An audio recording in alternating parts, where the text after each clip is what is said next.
নমস্কার বন্ধুরা, হাসি খুশি রান্নাঘরে আপনাদেরকে অনেক অনেক স্বাগত। আজকে বন্ধুরা আপনাদের জন্য খুব সুন্দর একটা রেসিপি নিয়ে এসেছি। আমি একটু গ্রামের দিকে গেছিলাম, সেই জন্য কচু পাতা নিয়ে আসলাম। আজকে কচু পাতার ভর্তা বানাবো। এই যে দেখুন, আমি পাতা কিছু কেটে রেখে দিয়েছি, কিছু রেখেছি আপনাদেরকে দেখানোর জন্য। এইভাবে কচি পাতা নেবে। এই দেখুন, যেগুলো এখনো তুলেনি। এই যে আমাদের এদিকে বেশি ভালো পাওয়া যায় না বন্ধুরা, ভীষণ কষ্ট এইগুলো কম। আর যে ডাটাগুলো কেটে ফেলে দেবে না, চুলকানোর সম্ভাবনা। এই যে দেখুন, আমি ডাটাগুলো কেটে ফেলে দিয়েছি। এখন এই পাতাগুলোকে আমি কড়াইয়ের মধ্যে গরম জল বসিয়ে দিয়েছি।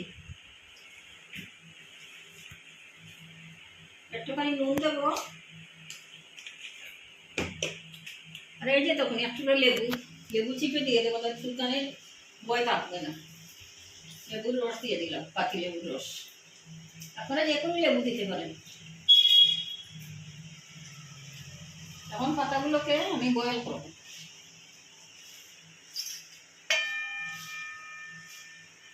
বাকি যেগুলো আছে সেগুলো কেটে দিয়ে দেবো, আপনাদেরকে দেখানোর জন্য রেখেছিলাম।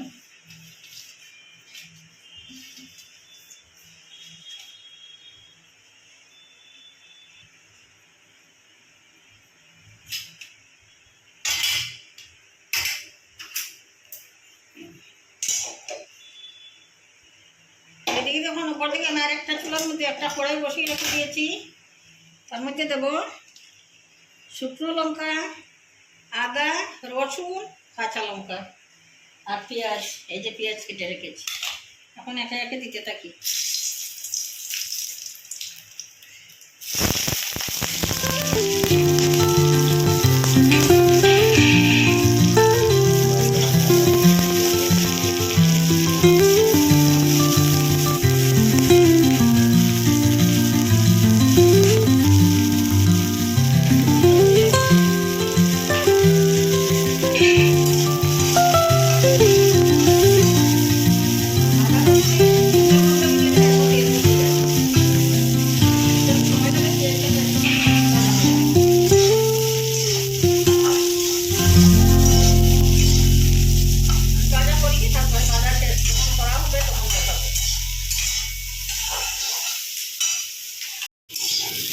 এটা তখন আমার পেঁয়াজ, আদা, রসুন, শুকনো লঙ্কা, কাঁচা লঙ্কা সবই খুব ভালোভাবে ভাজা হয়ে গেছে। এখন আমি চুলাটা বন্ধ করে দেবো।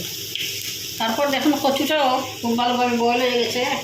এখন কিছুক্ষণ আমি গ্যাসটা বন্ধ করে রেখে দেবো, ঠান্ডা হতে দেবো। তারপরে আমি একটু ফুটাবো, তখন আপনাদেরকে দেবো। আর এইগুলো আমি বেটে নেবো, পাটার আমি ভাজা করেছিলাম আদা, রসুন, পেঁয়াজ, কাঁচা লঙ্কা, শুকনো লঙ্কা, এগুলো এখন আমি ফাটাই দিয়েছি। আমার শিলপাটা এগুলো খুব মিহি করে বেটে নেব। তারপরে যখন রান্না করবো তখন আমি দেখাবো।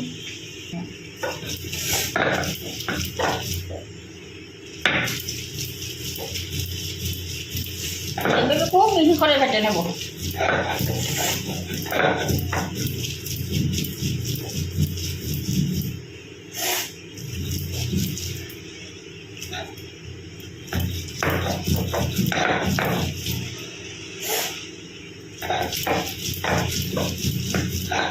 এই যে দেখুন, আমি যে বাদাম এগুলো পেঁয়াজ, রসুন, আদা, কাঁচা লঙ্কা, শুকনো লঙ্কা একসঙ্গে বেটে সুন্দর করে রেখে দিয়েছি। এই যে কচুটা আমার বয়েল হয়ে গেছে। এখন এই একটা চাটনি সাইজে জলগুলো সব ফেলে দিয়েছে, আর বাকি যেটা ছিল একটা হাতা দিয়ে এইভাবে চিপে চিপে ফেলে দিয়েছে। এখন আমি একটু গ্রাইন্ড করবো।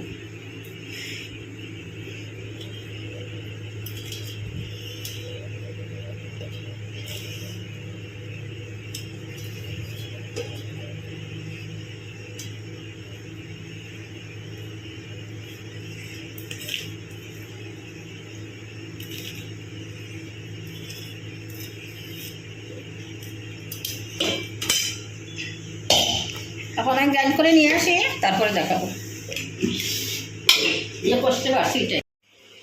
এই যে তখন গ্রাইন্ড করে নিয়ে এসেছি, খুব বেশি মিহি করিনি, একটু একটু গোটা গোটা আছে, নাহলে রান্না করলে ভালো লাগবে না খেতে। এখন আমি কড়াইয়ের মধ্যে তেল দিয়ে দেবো। কড়াইয়ের মধ্যে আমি এখন তেল দিয়ে দিলে, আগেই বসিয়ে রেখে দিয়েছিলাম। এখন তেলের মধ্যে দিয়ে দেবো 4 চামচের 1 চামচ করে আমি কালো জিরা,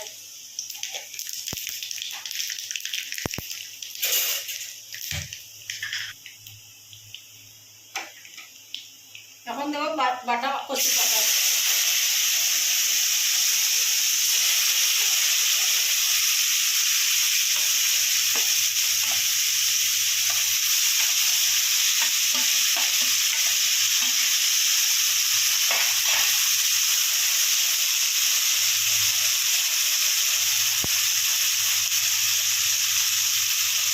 নুনটাও দিয়ে দিলাম।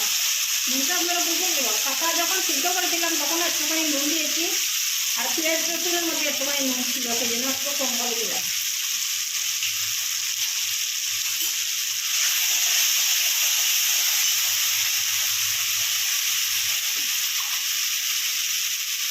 খুব অল্প পরিমাণে একটুখানি হলুদ দিই, আর কোনো মশলা দেবো না।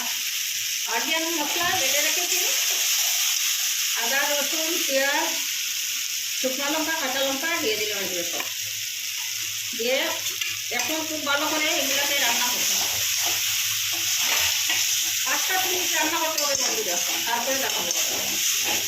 রান্না করে করে শুকিয়ে নিতে হবে, গরম না শুকালে আবার গলা ধরবে।